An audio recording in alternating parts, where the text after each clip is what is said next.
Matt Aguilar here from comicbook.com. And today I am so excited to be able to talk to X Division champion himself, Trey Miguel. How are you? I'm doing good. Still admiring my Michael Myers tower here. I notice the figure is leaning forward and he's probably going to fall off his little NECA stand.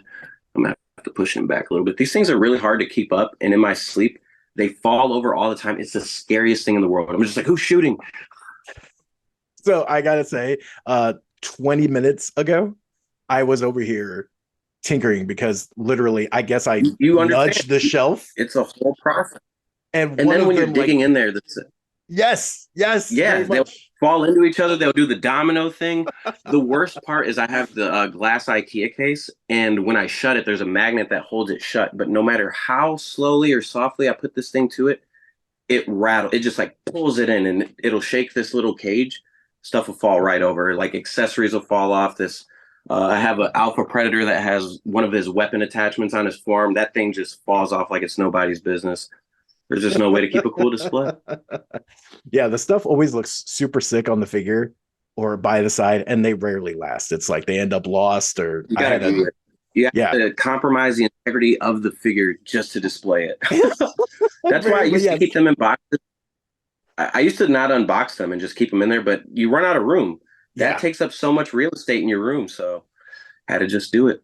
I respect people who can do mint on card, but number one, I just don't have the like self control. I gotta pose it. I gotta play with it a I gotta little have this bit. thing in hand. I gotta get an up close look. I Yeah. want to see the back details. The the smallest things will make me appreciate it even more. I gotta have it in hand. Yeah. No, I agree with you 100%. I'm right there with you. And I just love that the first like 3 minutes of this is just action figure talk because I don't get to like talk about That's this what all the makes time. these things good. I honestly think that makes a better podcast than questions, like just letting people in on what's going on and what you're actually interested in, stuff like that. I could talk about these figures all day. It's my jam. I'm waiting on the new Trick or Treat Studios Halloween Kills 1/6 figure. I have the first and then the Halloween H40, but I don't really want the 4 through 6 because those are like my least favorite movies. But I do want six. Six was a good mask. That had a good mask to it. But Well, I was four gonna and say five you were. mentioned your shelf. And what's the, like, I mean, it's hard to pick because I know there's, if someone asked me like what my favorite figure was or something Like that I'm proud of, there'd be three answers at least. But what is the one for you, or is there a couple for you that are your shining? I'm probably the biggest fan of the H40 scale Trick or Treat Studio figure that I have. That thing is just it's super beautiful, awesome size. It's got the cloth overalls on it. The hand details in it are probably one of my favorites, man. It's just got these little glossy veins that are so perfectly done and little blood splats. Like someone had to take the tiniest little needle and barely poke it just to get that little Yeah. detail in there. I love that. It's such a sweet thing to me. Yeah. And 50% He's of people won't ever notice that, but it's just for those that will. I just love those little details that are not This is necessary. so weird, and I feel like I will get judged for it, but I go back to like Target and anywhere that sells NECA figures, and I look for figures that I've already bought because the production on them gets better. They'll put out the first however Oh, many, and there will be defects. They see how people yeah. are taking it in, whether they're complaining, whether they're complimenting it, and then I think they pay attention to that stuff because I got the first Halloween figure from the H40. It's okay, but now that movie is now 3 years old, I believe, 4 years old. The ones that they put out now look so much better. Like I want to buy a new figure. I want to replace this one. So I actually got a bootleg off Amazon one time. I didn't know people bootleg NECA figures. That's really, really asinine to me. Someone is doing this at home, printing off fake boxes and then selling them themselves. That's Yeah. I thought they only did that with shoes. No, I can see that. And there's such a I always love the like aftermarket for there's like that whole third party market where it's like clearly Yeah. the character or the thing, but they're calling it by a different name and they go like Right. skew around it. And it's like 50-50. Like sometimes they're great and it's just a Yeah. licensing thing. Other times it's My like, uncle he actually does custom figures full time on oh, does eBay. he? So he's done some really cool designs that are original designs, and I'm not trying to shit on anyone, but NECA has stolen his designs. It's very real. It's a very, very real thing. He does Masters of the Universe specifically. Like that's his niche is Oh, He-Man. So he's come up with so many different like crossovers of Freddy Krueger He-Man or a Skeletor dressed as Michael Myers, all that stuff. And that was before NECA ever put any of those out. This is years ago. And now that's a full blown thing that they do. Yeah, That's crazy.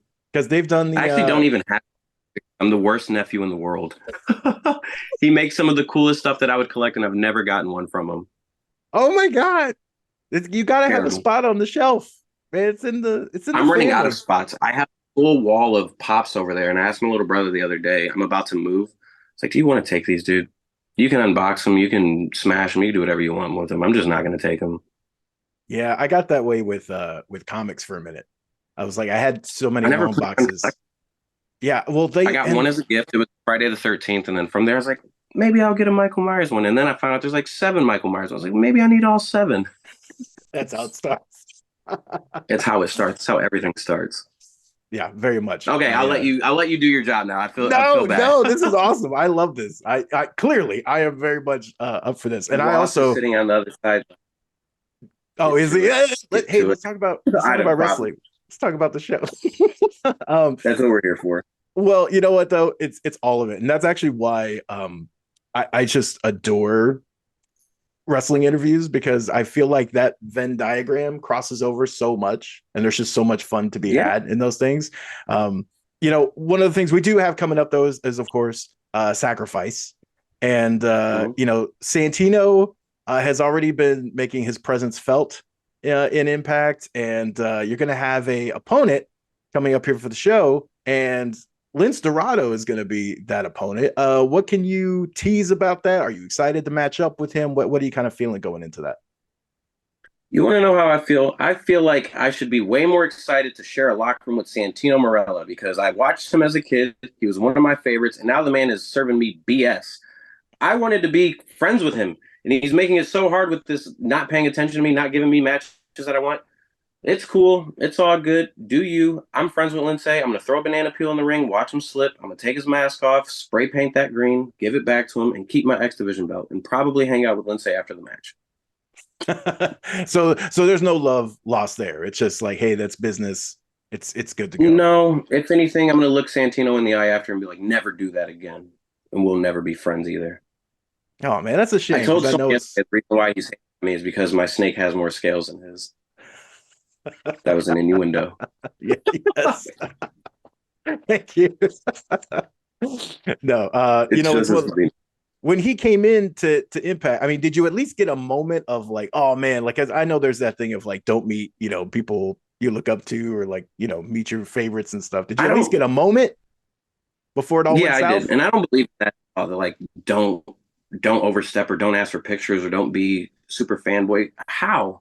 I got into wrestling because I love it, and I got into it because the people that sold it to me were my heroes. So if I meet one, let me do this. This isn't going to happen to everyone in the world. Not everyone gets to meet the people that are their heroes. So take advantage of that. People don't know how much time they have. I just lost a good buddy of mine 2 or 3 days ago, I'm sorry. Sean Patrick O'Brien, and it really put into my head how much we don't take advantage of the time we have.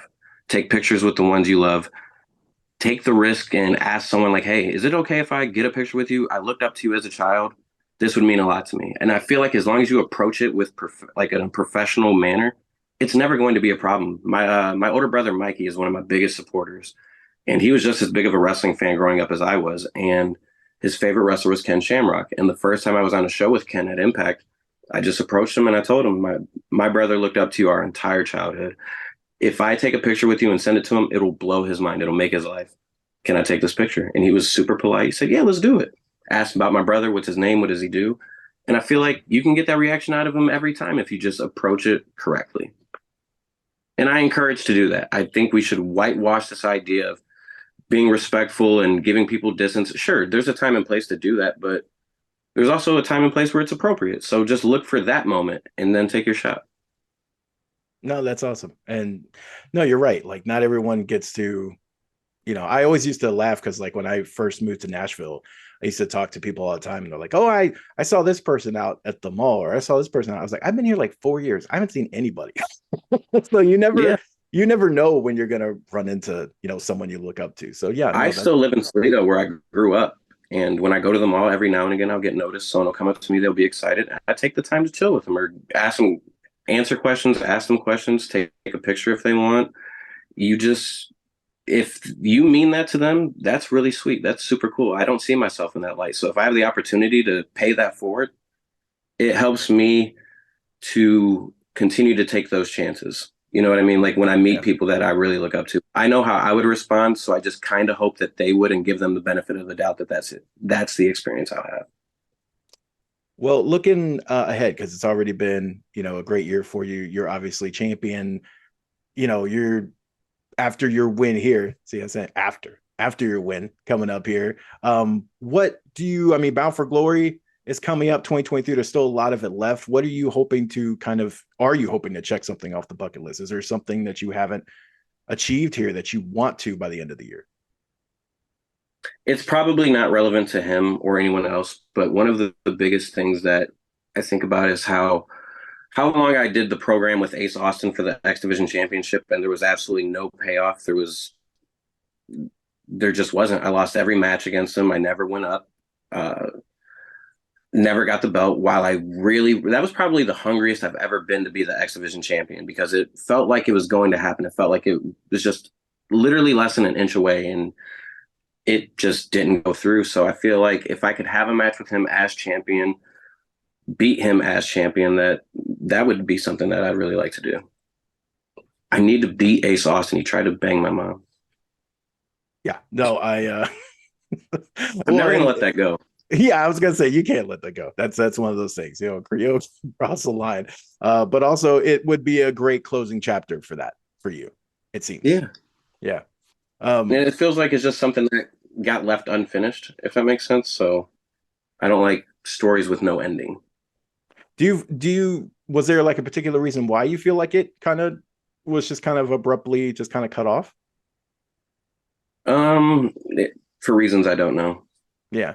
I got no idea. And I really don't try to spend too much time thinking about it. I know it's something that feels unfinished. There's still money on the table there. And we have great chemistry together. I've had some of my favorite matches with Ace at Impact, and I've become a better wrestler since then. He's become a better wrestler since then, and I think we were both really good at that time.